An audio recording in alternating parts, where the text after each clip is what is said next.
Welcome to Mac and Blue, where we introduce you to who is building Arizona, bringing you the people and businesses that shape the landscape around us.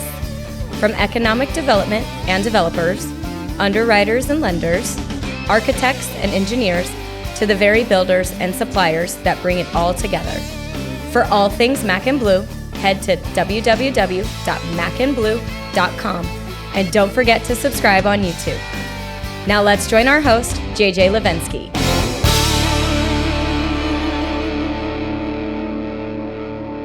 Hi everyone, welcome to another episode of Mac and Blue. I'm 𝐨𝐯𝐿, your host, CEO and co-founder of Blue Wave General Contracting.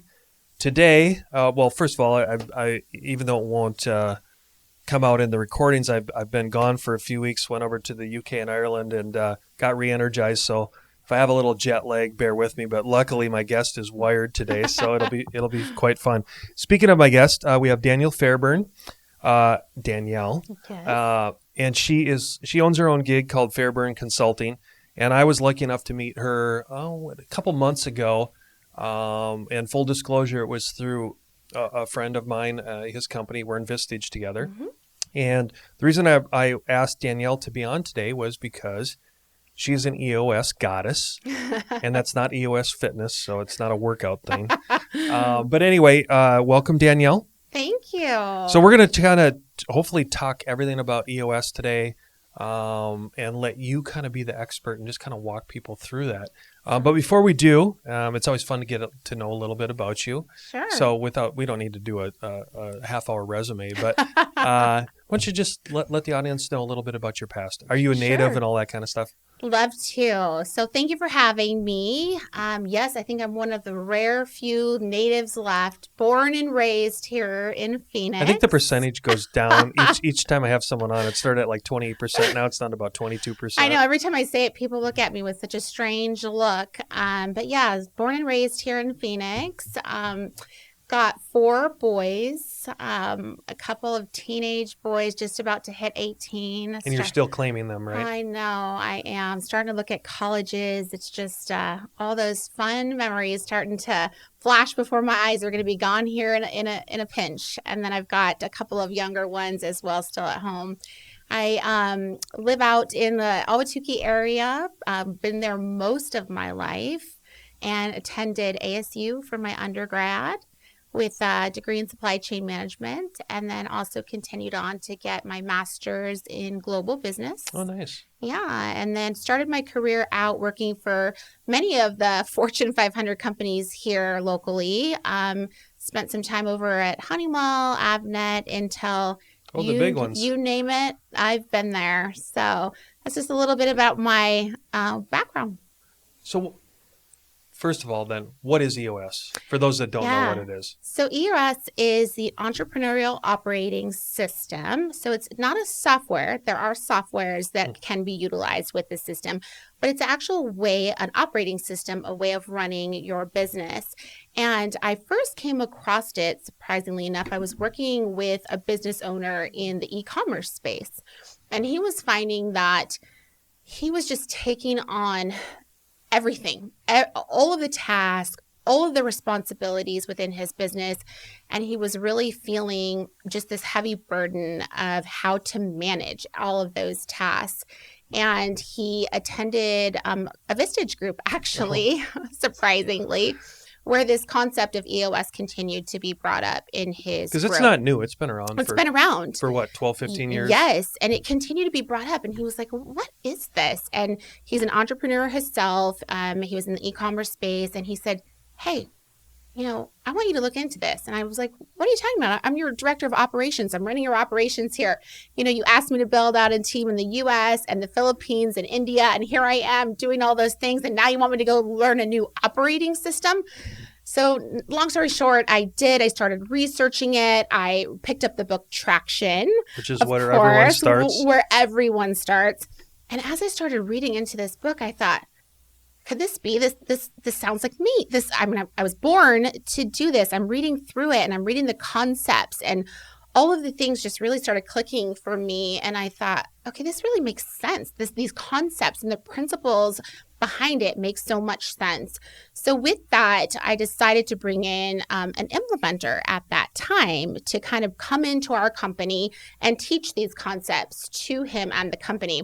And through that is really how I started getting engaged into EOS. She came in, consulted with us, helped us to implement. And through that, I started attending some EOS trade shows, started learning more about the integrator role, and came to realize that I was an integrator at heart through and through. Every aspect of it just really resonated with me. And I quickly realized that all of the things I really had been doing for him in the day-to-day business, helping him execute the vision, helping the team, execute business plans and helping them to create goals and KPIs and manage those. All of those things that I was doing really were an integrator role. And so I started really just deep diving into how I could learn more and more, attending integrator classes, masterminds, and just really throwing myself into it and learning everything I could. So I ended up becoming his integrator and stayed with him for 3 years in that role, and then continued through that referral based, helping other business owners through his Vistage group in all of their EOS needs as well, and learned how to implement it, learned how to, do all of their integrator functions as well. So what is the difference between an implementer and an integrator? Very good question. So an implementer actually can help you to come into your business and help you to identify your everything related to the VTO. So your vision, your mission, your goals, and help you to kind of identify those things if you haven't already within your company. And they help you with going through all of the steps within EOS and to identify all of the necessary steps to put it into play, for the business. Whereas an integrator or a fractional integrator actually comes in and works directly with the owner, or you'll sometimes hear that called a visionary, to actually coach, mentor, and lead your leadership team. And so it's quite different. A lot of times if I step in a fractional space, sometimes companies have already decided to implement, or they've already worked with an implementer to bring the EOS principles into their business. And other times they're looking for you to help them to implement it. Okay. And then they're looking for someone to be more involved within the business so you can help them with, executing their goals and their, KPIs and their vision throughout their leadership team and making sure everyone's kind of rowing in the same direction. So that's really where what I enjoy the most is really that coaching and mentorship piece within the leadership team and helping to make sure everyone within the organization is all rowing in that same direction and making sure that all of our goals are aligned with the vision that we have for the company. So going back to the integrator type role, and thank you for giving that explanation. Yeah. I think you did a great job of explaining kind of the two. And I'm sure they marry and crisscross. But they do. So as an integrator, then you I take it then you decided to go on your own and do that as a full-time consulting thing? Yes. So once I was kind of working in that space and realized I'm really passionate about this and wow, I'm really good at this. I realized, gosh, I do this at home. I've been doing this since I was a kid. I do this in my personal life. I do this in business. And not only that, I really love it. So you finally had a roadmap. It was like everything just kind of clicked at that point. Right. And I realized, this is really something I want to continue doing. And so a lot of times you'll find that within the business, you get them to a point, or you get the business to a point where they are at a roadmap at that point, or at a crossroads where they need to determine, do they want somebody in a full-time seat as an integrator or part-time or fractional? And I got him to that point where I had built out those teams, and then it's really at that point he needed somebody full-time. But I was at the point at crossroads where I said, I want to go do this for more. It's, for more companies. I want to go help other visionaries to really continue this for their own businesses. So it was very much, a decision that I, said, let me help you find somebody full-time because I've gotten you to kind of like where you need to be. We were in agreement. Then I went out and started seeking other business owners that I could continue that same journey and consulting with other visionaries. Was it, I am curious to ask, what was it like the first time you went outside the company? Like your first integrator role outside of that first one? Exciting. Because for me, it was so exciting because these EOS principles and the whole concept can be used in any type of business. And the excitement for me was learning how I could apply the EOS, entire system within different business industries. Right. So it's agnostic. Exactly. And so that was what was, here I was working in e-commerce at that time. And then I shifted gears and went into a completely different industry and was able to apply that. This next visionary I worked with, she was in kind of like the coaching and like more like strategic kind of coaching industry. And so then I went and started working with her. Her entire business was all remote. So she had employees all over various states, everyone remote. And so then I started working with her and helping her entire company to do the same type of concepts, but she's self-implemented. So you have all different challenges when you have someone that has self-implemented. Some, cleanup that has to be done there, some reteaching, those type of things. And then I met one of your friends through Vistage, and that's a whole nother industry that I started working in. So that part for me is exciting because I really enjoy like how you can apply these, principles into all different industries. So for me, the challenge, I was, excited for that. Okay, so now we kind of did fast forward and gone through it. Well, we'll go back to details later. Now let's go back to the beginning. Yeah. Because I'm thinking if the audience is listening, they've seen EOS. A lot of people probably watching or listening to this podcast have probably seen Traction or heard it or Audibled or read it or whatever because it's been around for a long time. Yeah. But it seems, I don't know if it's just me, Danielle, but it seems like post 2020 that EOS kind of blossomed again because we have labor shortages. There's tons of entrepreneurs and visionaries out there, and they realize like, oh my gosh, I've got to get my crap together. Is that a fair statement? Yeah, I think so. Okay. What your experience in working with a multitude of companies, what is that precipice, or what have you seen as far as the different industries and the different entrepreneurs and visionaries? What's the consistent theme of where they say, you know what, I need something, and then how do they go through that implementer type thing? Yeah. To give if you can, give the audience a sense of, because there's probably a lot of people sitting there going, hey, is this me or isn't this me? Yeah, so absolutely. If you can, give some stories or testimonials of like, hey, this is what these people did. You can do it too. Yeah. I think, there was kind of some overlying consistency in themes that I see. And one of those is they start questioning. Processes start breaking down. That's it. They start questioning, do I have the right people? Is this a process issue or a system issue or a people issue? And it seems that they start questioning what's broken, what's not working around me. And a lot of times... Because it's not matching their vision. Because it's not matching. And a lot of times, the owners... and visionaries, some really love that name and some don't. They all have different, I like to call them visionaries, right? Because that's really where they need to be. They need to be staying in that visionary space, the higher level, more strategic thinking, the great ideas, the things where they really need to spend their time. But then they start getting too far in the weeds of trying to figure out, well, was he the issue? Was it a software issue? Was it the process issue? And they don't know, right? And so they start questioning all these things around them, but they have an issue trying to figure out and to figure out what the root cause is of those issues.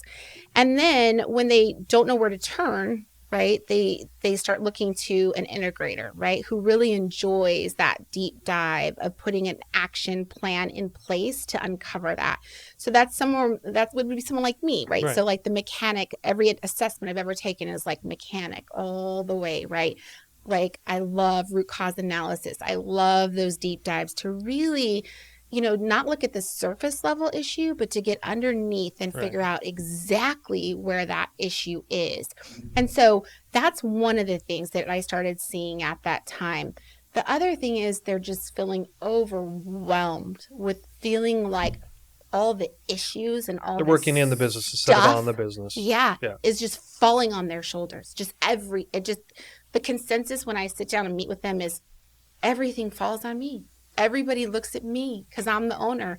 When there's questions and issues and I sit in a meeting, all eyes turn to me. Everyone directs their attention to me. And what they really want to see is they want to see leaders on their team that can be held accountable. They want to see leaders that are empowered to make decisions. They want to see leaders that have goals and KPIs and metrics that they can be held accountable to, but they need someone that can kind of like steer the ship, somebody that can hold them accountable that's not the owner, that's not them, right? And so that's the other thing that I really hear a consistent message, like, how do I get out of this? How do you get me out of this? How do you let me focus on my unique ability? How do you get me away from this day-to-day nightmare and let me focus on the things that I'm really good at, right? And so that is usually when they start coming and looking for an integrator, kind of that right-hand person to help get them out of the, tactical, in the weeds kind of day-to-day activities. And then let's go back to the implementer first, because typically that's the first phase. Yep. I know there's no magic answer to this, but for most companies, the implementation period takes like what, a couple months? Yeah, it can up to a year. Up to a year. It can take as long as a year. And so that's what's really interesting is, and I've worked with some amazing implementers, and I've come in working with visionaries at various phases. I've come in where they have worked with an implementer and they're done with it. I've come in midstream where they're with an implementer, and I come in midstream and speed up the process, because I've gone through it. And I've also helped companies to fully implement. So it really is a preference on that owner as to how they would like to do it. And their culture and their speed. 100%. And their speed, all of those things. So there's no right way. It's what the owner is comfortable with doing, and it can be, the range is all over the place. And then there's also like if they're going to run EOS pure or not, right? So some really want to stick to, this is what EOS recommends and this is the way I want to follow it. And others want to just, touch on little portions of it and not. And so hijack it a little bit and tweak it here or there. And so it just really depends on what that owner is looking for. I do strongly suggest, when I come in, that we run it pure and let them see what it looks like running pure, because it very much does have a very positive impact. I don't have the math to prove it, but I think I've been around enough owners that have implemented it that EOS pure definitely, they outperform the EOS hybrids. 100%. There's no question about that. And the time, as far as the speed to getting, your end result and the goals, what you're going to achieve if you run it pure versus not, far surpasses when you don't. So, and we'll dive into the weeds a little bit in a minute, but just I'm trying to get context and time frames here. Now, on the integration piece, again, there's no golden answer, but your typical involvement as an integrator can be, what's the minimums to be effective? Yeah, absolutely. So you'll see from a fractional integrator, some folks, they want 1 day a week, and that's going to be very, your least interactive as far as they maybe come in, they help you with maybe leading a weekly leadership meeting, like once a week, maybe help you out with some quarterly planning and annual planning, to a very involved integrator who is involved in your day-to-day business operations, who is helping you to run projects, who is coaching and mentoring your leadership team, who is facilitating your weekly leadership meetings, your quarterly plannings, your annual plannings, who takes on what we call rocks, which are, quarterly projects, and is helping to facilitate those. So it can really, really range. And I've done every aspect of it. you'll typically see those integrators who are heavily involved, like like that as more of like a integrator / COO running as a right-hand person for the owner. So it can vary. There comes a time when dreams become a reality, when you see your vision materialize into a true work of art. And the only way to get there is to choose a general contractor who shares that same vision and knows how to bring it to life. At Blue Wave, we aren't so big that we've forgotten where we've come from, and we aren't so small that we can't care for your projects regardless of their size. When your vision deserves safety, perfection, timeliness, and expertise in order to become a reality, trust Blue Wave to get it done right the first time.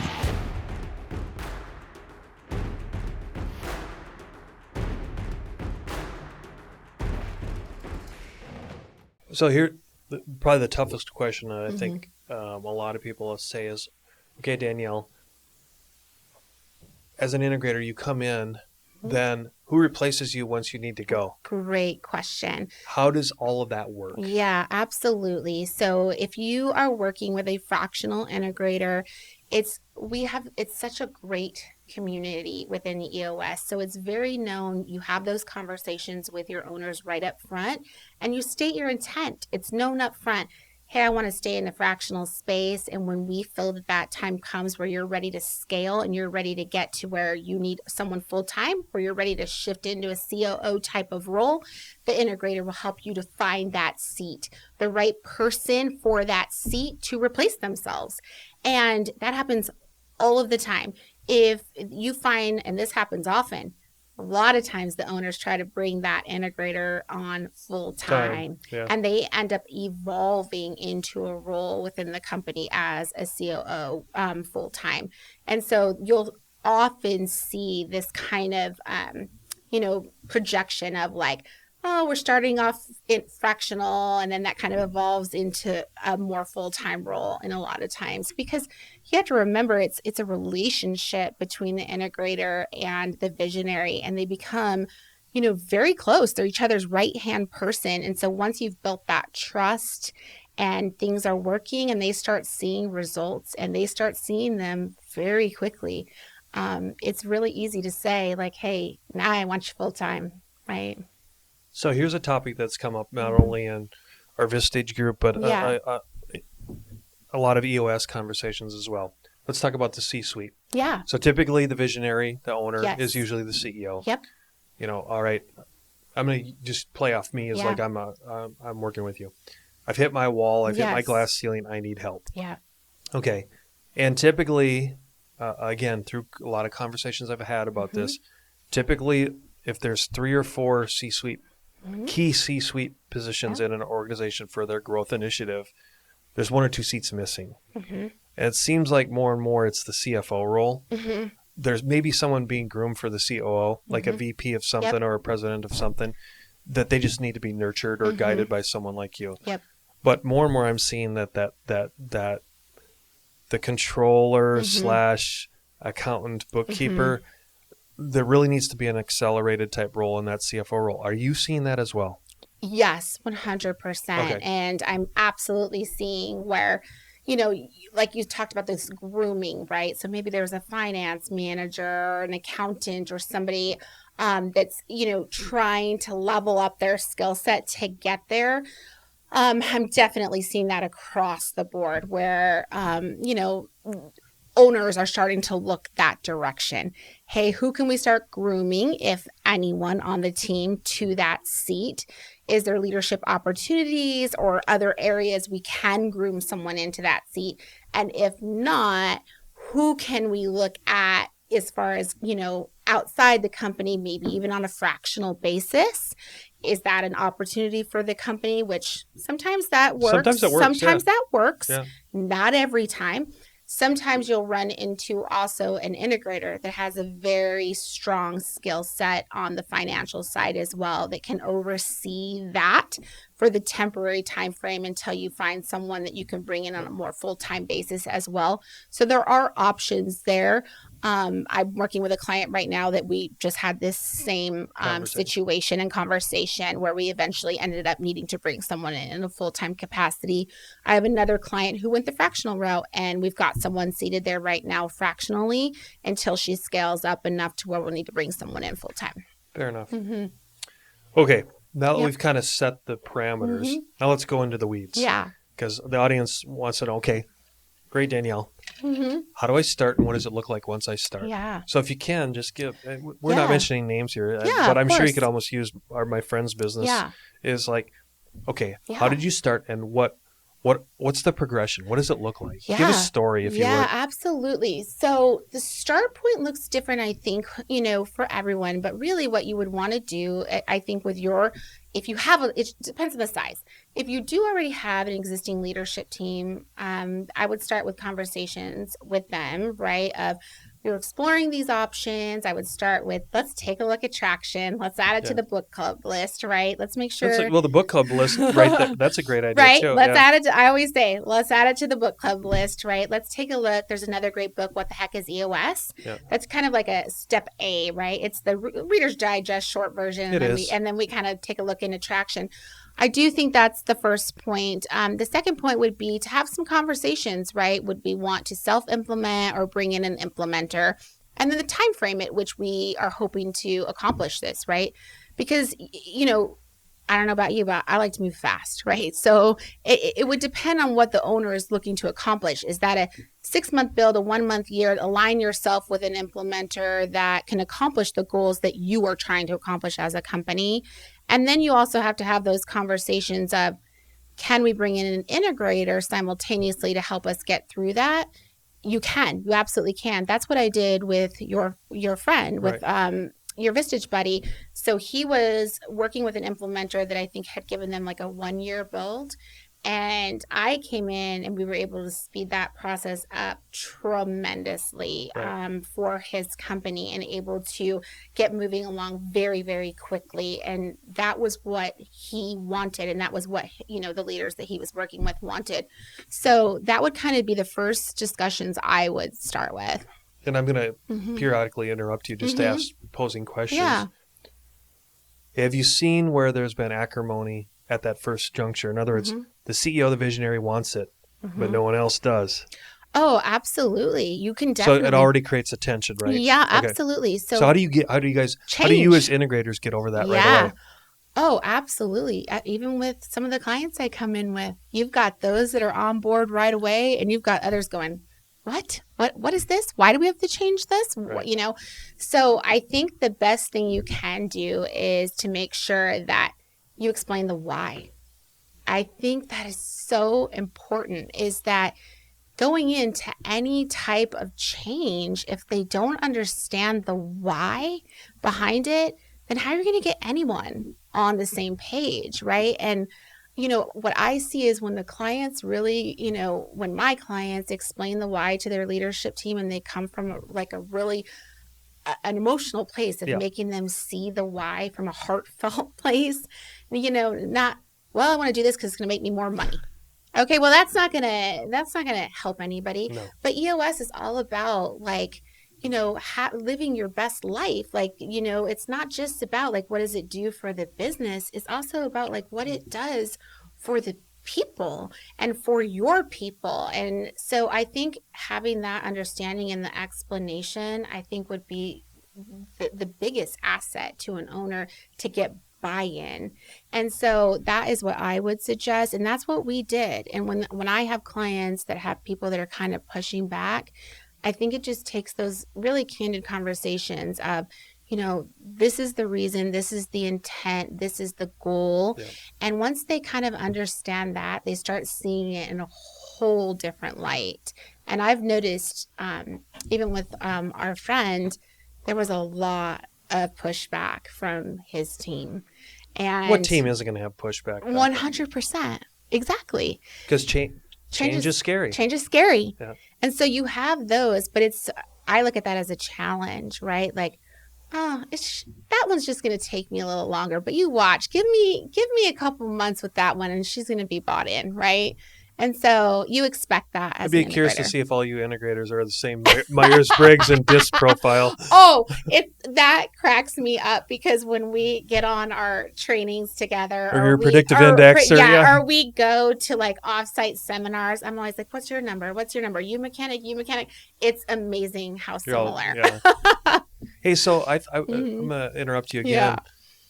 Going back to, I think we need to talk about some tough love here. Yeah. Anyone that goes in thinking it's all process or all people, Yeah. it's neither. It's both. It's both. And for those of you that are committed to this, you're going to lose people that you thought Oh boy. are unreplaceable. Yeah. And the reality is, if you want to get to greatness through EOS, you have to have both an improvement in process and people. You do, and Top grading, call it what you want. Yeah, you know what? It's being an integrator. It's fun for me, but it's challenging too. You have to have some really difficult conversations. Right. You have to have difficult conversations with these owners and not just the owners, but with people they have invested years, people they really care about, Right. people that, have invested in their company that maybe just aren't a right fit for the position. Or maybe their company has grown to a different point where that person used to be a really good fit, no longer is. And so it can be really eye-opening and difficult through the process. So I'm not going to sugarcoat that. No, you shouldn't. I don't want to, because those are really transparent conversations that I have with the owners and their entire team right up front, that to get to where you want to be, you have to be open to this entire process, which is bumpy at times. Yeah, but that's the beauty of it. Mm-hmm. How challenged are you with blurring the line between, on the people side, the process side? I'm not saying it's easier, Yeah, but it's more tangible, Yeah. and you're not dealing with emotions. right. So let's go back to the people side. Mm-hmm. How challenging is it as an integrator to not blur the HR human capital line? Because some companies you go into, they have a formal HR, Yeah.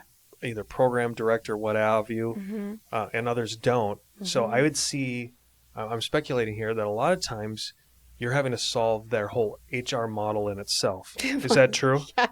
Yes. So how do you Yes. you know what I mean by you guys? Yeah. How do you as integrators bridge that gap? Because I would think that would be a huge challenge at every organization you go into. It really is. So often, if they don't have an HR team, right, you kind of become that, right? Because you're doing a lot of the hiring, you're vetting out candidates to find the right fit for the right seat and positions. You're having to let people go that maybe are not a great fit. So there's a lot of that going on. I would say what I try to do is take the emotion out of it.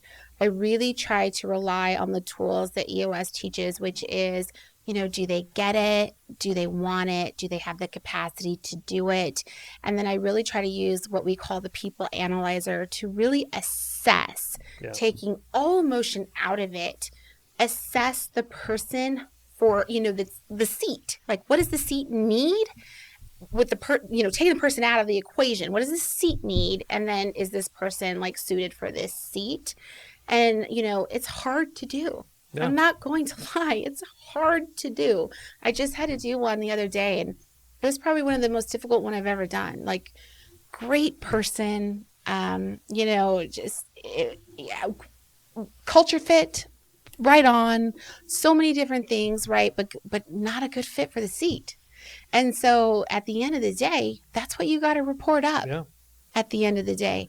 And having that discussion with the leadership team was difficult because every person in that room, and I was in a room with 8 people, wanted to fight me back on it because it's a great person, a great culture fit, but not a fit for the seat. Yeah. So, having those conversations and trying to be objective and take the emotion out of it is not easy.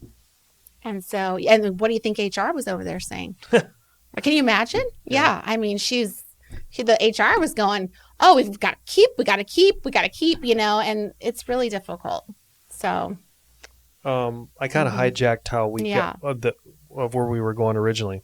So go back to the beginning of an integrator, and okay, so now you're in. Yep. What are some of the things that again the audience can relate to as far as the first hurdles or obstacles, or I don't want to get into Roxit because that's more of that's like deep. I would say some of the challenges are different personality types with the owners. Okay. As an integrator, for me, trust. You really have to have that trust with your owner and with the visionary. You've got to be able to be 100% candid and open and be able to have very difficult conversations. Yeah. And if you don't trust that you can have those conversations, then you're going to get nowhere real fast. Right. And so I think, that's one of the first things when I interview. It's a two-way interview, right? Is it going to be a good fit? Not only are they interviewing me, I'm interviewing them. Like, is this going to be a good fit for me in the relationship here? Because if you don't have those things together, the trust between each other, how can you really be someone's right-hand support in making some very critical business decisions on their behalf? That's one thing. And then second, you have to love coaching and mentoring. If you don't, then you should not consider an integrator position at all, because you have to live and breathe it. You have to really believe that you're coaching and mentoring someone that hopefully is going and coaching and mentoring others to build even more people up within the organization. That's the whole idea, to get everybody kind of rowing in the same direction, is you coach and mentor so they can go coach and mentor, and it goes on and on. That's the whole idea. So you have to really enjoy that aspect. And then you have to also be willing to have difficult conversations. Yeah. And that can be very challenging for people. I'm not going to say it hasn't been. There have been times where your gut tells you to do something, but your head tells you the other. And you've got to really be able to trust the data. So what, speaking of data, what do you see as some of the, no pun intended, the keys to KPIs accountability? Yeah. Okay, most of the companies have something. Of course. Then you as an integrator come in. What are the typical challenges you see? Yeah. And how do you help that maturation as an integrator to get to where KPIs, accountability, metrics, call it what you want, how do you help companies transform that as an integrator? Yeah, I think that is one of the biggest challenges that I see as an integrator. Coming into those leadership meetings, trying to keep my mouth closed as I listen to their ideas. They always have a little something that they start with. But what I really ask them to do is to get together as a leadership team and talk about, like, what is most important for the business, right? What are our goals over the next quarter, a year, 3 years, 10 years, right? And then really take a look at our roles and responsibilities across the organization for all of the seats, okay? Because that's the best way to be able to determine how your goals and KPIs should be aligned, right? And so what we typically do is, for every single seat or person that you have within your organization, you want to, at the bare minimum, make sure that every single person has at least 1 to 2 numbers, right, KPIs, that they are responsible for, that they feel empowered, that they're impacting those numbers, right, that they're reporting them up, they're responsible for them, they're being tracked and measured. You can actually, and I should know this because, but I'm surprised. I figured it would be at least like 4 or 5. Each person, well, leadership, yes. Okay. But each person in your organization should have minimum of a couple. Okay. Leadership team should have at least 4 to 5. On the other end, I've seen many companies where they have too many that it just gets lost. That's exactly what happens. Okay. So you typically walk in and they give you this like P&L statement. Yeah, exactly. Right? So then it means nothing. So then it means nothing. Right. It means absolutely nothing. Well, my blended is a 5, If you so ask, I'm good. And if you ask people what all those mean on there, They you don't. get a bunch of just blank You get bullshit. stares. Yeah. You get, if you were to take that to anybody in the company, I don't know. But if you went to someone and said, hey, tell me about, the number of escalations you've had this week. Yeah. They can tell you with certainty the number of customer escalations they've had this week. Hey, how many errors have you had in your project plans this week? They can tell you with certainty the number of errors that they have had this week. So you want to make sure that it's very concise and clear. And so then every single week you have a scorecard, and everyone is coming into that leadership meeting and reporting out on their top 4 to 5 your leaders. But they also have their teams underneath them that are driving in data and KPIs to those, right? You want to make sure it's transferable data, right? A CSR KPI is going to look very different than what your CFO is coming in and reporting, right? It's got to be realistic. And so then you drive all that into a scorecard. You want to make sure you're talking about it, having conversations every single week, and that you're boiling up issues. Are we on track? Are we not? And if we're not, let's have discussion. Let's figure out what's going on and why we're off track to these goals and measurables.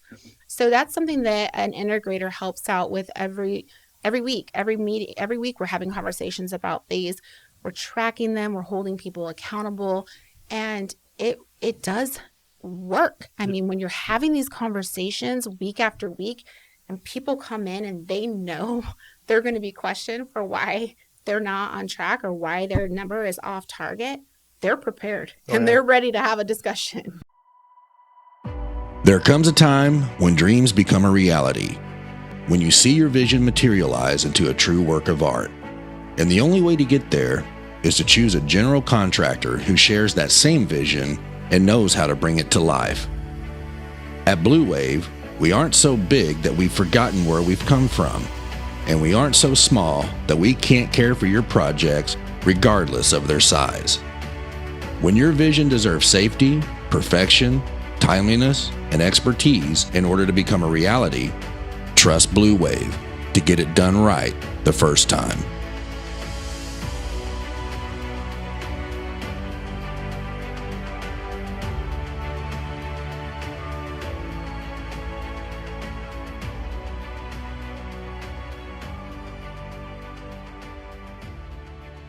So on that, Danielle, have you seen, and again, just to give the audience some sake of context here, is it like the first month or two where the numbers are all kind of gray? Yeah.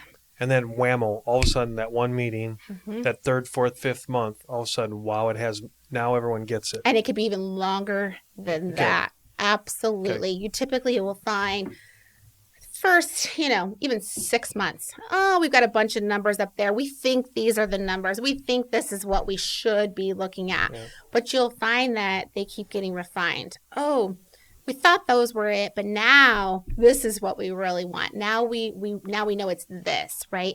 So you'll find that your KPIs and your goals, they continue to evolve and they continue to improve. That's it. Over Evolve. time. Yes. And so I always make sure that the owners and the leadership teams know, hey, if it seems important now, throw it up there. It doesn't mean we can't change it. Exactly. It doesn't mean it doesn't evolve. It doesn't mean it's not going to change 4 months from now. They're not static.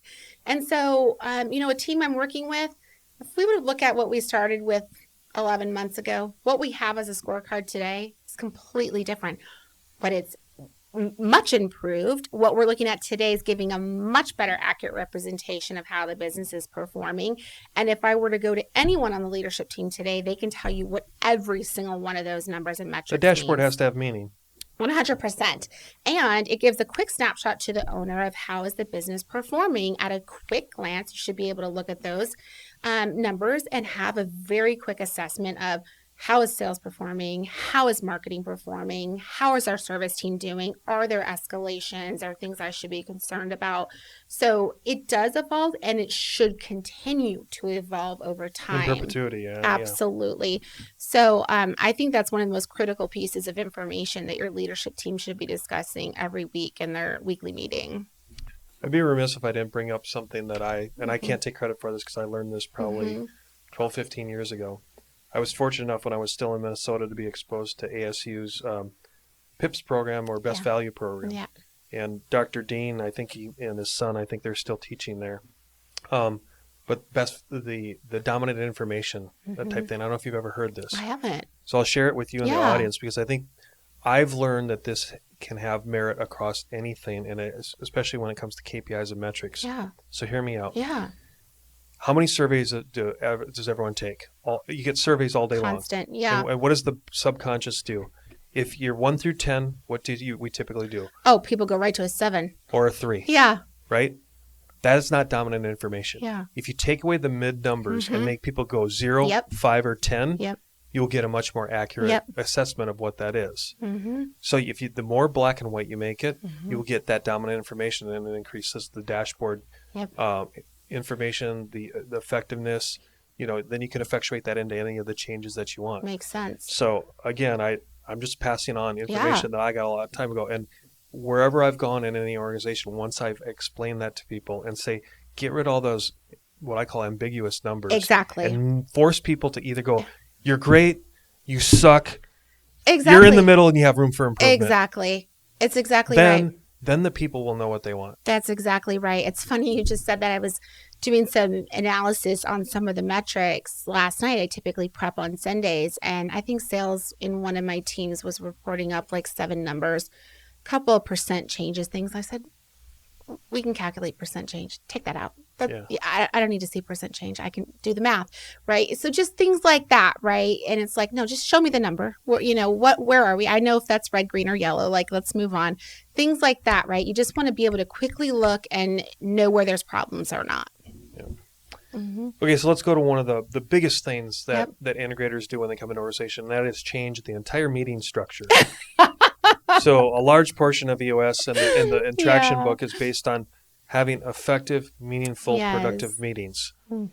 So we're not going to rewrite the book here, Danielle, but in a broader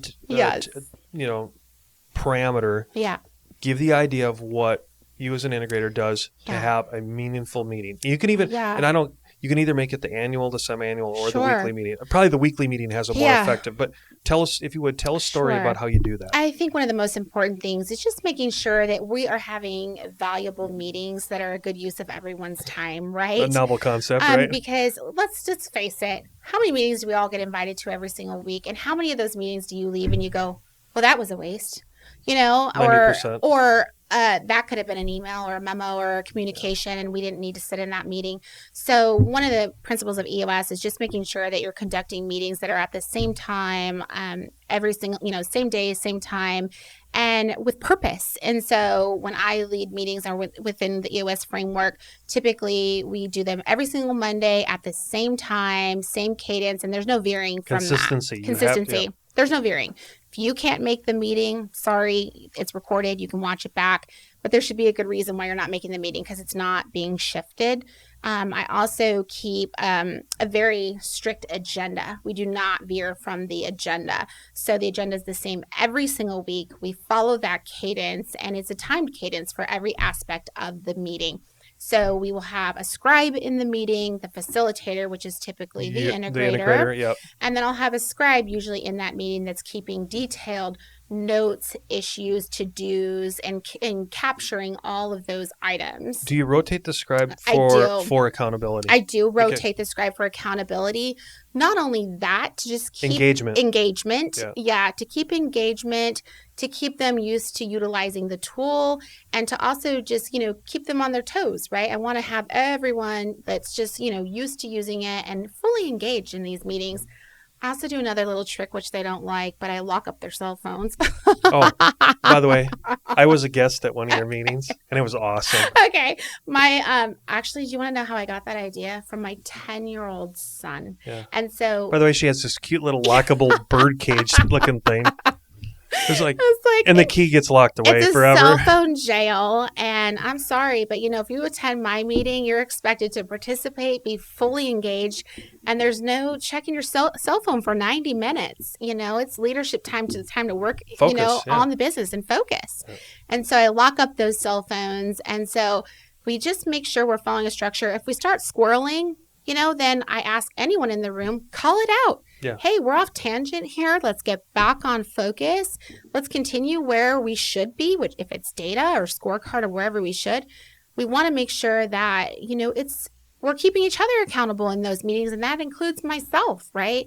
So I've got them pretty well, ironed out now at this point. And frequently you'll find team members that said, wow, it's run so smooth. Like I've never been in meetings that are so productive, and we get so much out of them now. But typically, again, in the maturation, in the cycle of EOS implementation in an organization, is it accurate to say or to assume that changing that meeting structure and getting that meetings right is one of the most pivotal buy-ins to change for most of the organizations? Absolutely. In other words, once that integrator gets that done, then the and I no pun intended, the larger rocks, the larger strategics, those are easier to implement once you get your team on a cadence. 100%. And so the first critical piece of that is getting your leaders on board, right? So once you get those leaders on board to that meeting cadence, that's the critical piece, because you need them to go back and then implement that with all of the rest of their teams, right? Their direct reports. So the key for an integrator is coming in, teaching that to your leadership team. Really, they have to be bought in. They have to see first that it works. And so I typically will come in and do that with the leadership team. I had one client, I ran it with them for a good 6 months, to show them like this works, right? And before they went out and kind of like rolled it all out into their own teams to get buy-in. That's like how long sometimes it takes for them to see, why can't we use our teams? Why can't we run a meeting with just a notepad or a sticky note or a whiteboard? You'll get everything under the sun to resist change, right? But you're right. Once they are bought in, then everything else that follows, assigning rocks, KPIs, tracking of issues and to-dos and all those things that follow comes so much easier. I'm going to give another hypothetical. So visionary CEO says, oh, I need EOS. I want to implement it. Yep. All right, I meet you, Danielle. You come in. Yep. First meeting. Yeah. The biggest, let me guess. It's not the direct reports that screw up the meeting. It's that same leader that wanted EOS in the first place that sabotages the meetings. Oh, all the time. 99%. All the time. 100%. All the time. Bingo. Every time. Yeah. I'm like, give me your phone, give me your laptop. You're allowed to come to You're one. no longer in control. You're allowed to come to one meeting a week, and I kick you out of all of the rest. Yeah, absolutely. Well, the cool part is I was witness to the way you ran my friends. Yeah. And I was shocked because he did a very good job. He didn't say 5 words the whole meeting. And you probably never saw him do that before. And I was like, wow, this guy, Danielle's got a muzzle for this guy. It's awesome. The process works. The process absolutely works. And once you have an owner that is bought in and that sees that it works, it's like you see this whole shift, right? Like he or she, whoever you're working with, they're like, wow, this really worked. They see a transformation, and then the rest of their leaders see it too. So, where you were getting feedback before, like, gosh, we can't get him or her or him to stop getting involved in everything. And then all of a sudden you see a leader like that just sitting quietly and watching their team run a meeting or interact. That's like the best part ever. You see the whole process working. You're getting the traction at that point. We have a little bit of time left, so I want to touch on a couple subjects that I want to make sure that the audience gets exposed to. One is traction's been around for quite a while. So much like the ethos behind EOS is change is inevitable. Yeah. So as an integrator, what are you seeing in the transformation of the EOS model? Because, truth be told, just for the audience's sake, EOS is not the only one out there. No. There's a bunch of other ones. Yep. There's some that truth be told, I've investigated, and I think they have a lot more merit for what I call the hyper entrepreneur. Those that can get out of their own way and really be growth oriented.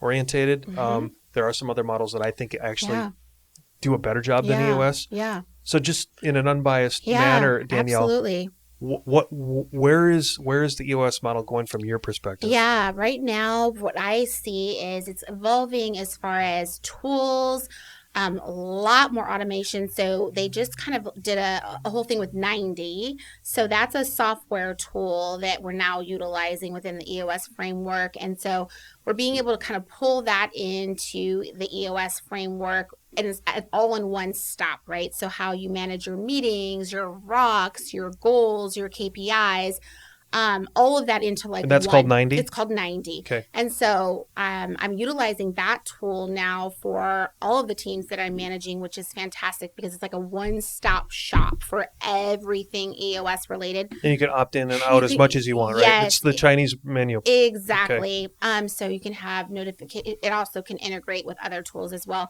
So that's been really, really great. Also, I think too, you have to realize that once you get to a point in the business where you feel like, okay, my team is fully functioning, meetings are running smooth, everybody's got goals, rocks, KPIs, everybody's really knows what they're doing. We've got all of the positions and seats aligned. Everyone's fully functioning well. And maybe we've scaled up to where we feel like we need to start exploring other options.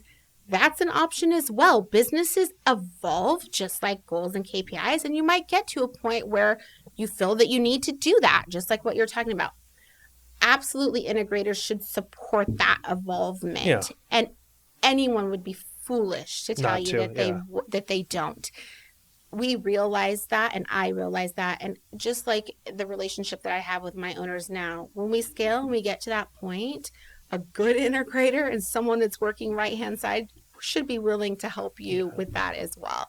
So I have no issues in that. Has AI entered the mix? Yes, AI is entering the mix full force, which is exciting. Well, I can see, especially at the lower level, it can cut out a lot of what I call the noise. The noise, yeah. Yeah, where I think you can get implementation and integration sooner. You still have to do the work. Yep. But the AI could cut out what I call what used to be kind of a lot of just the grinding, the stuff. Touch points. Yeah, absolutely. Which I think AI is going to do that in everything. Yeah. So I mean, especially the process side of it, which I think we all would look forward to that. So yeah, absolutely. Layla loves that, so she's sitting back there going, "Hell yeah!" We all are.